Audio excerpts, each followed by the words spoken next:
বাস্তবে যদি মহিলা স্বতঃস্ফূর্তভাবে মোহর মাফ করে দেয় তাহলে তা মাফ হয়ে যায়। সুতরাং এরপর মহিলার জন্য পুনরায় মোহর দাবি করা অন্যায়। স্বামীর জন্য তার মোহরের দাবি পূরণ করা এক্ষেত্রে জরুরি নয়, তবে সামর্থ্য থাকলে তা পুরো বা আংশিক আদায় করে দিলেই ভালো। মোহর স্ত্রীর হক, স্ত্রীর প্রাপ্য হক।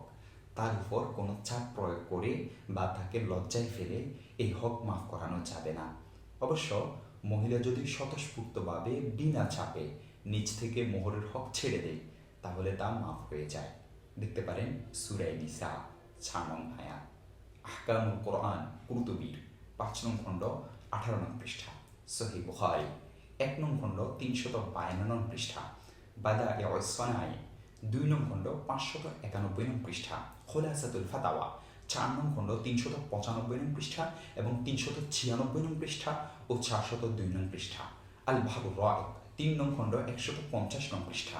হিদায়া 3 নং খণ্ড 290 নং পৃষ্ঠা। রদ্দুল মুহতার 3 নং খণ্ড 113 নং পৃষ্ঠা।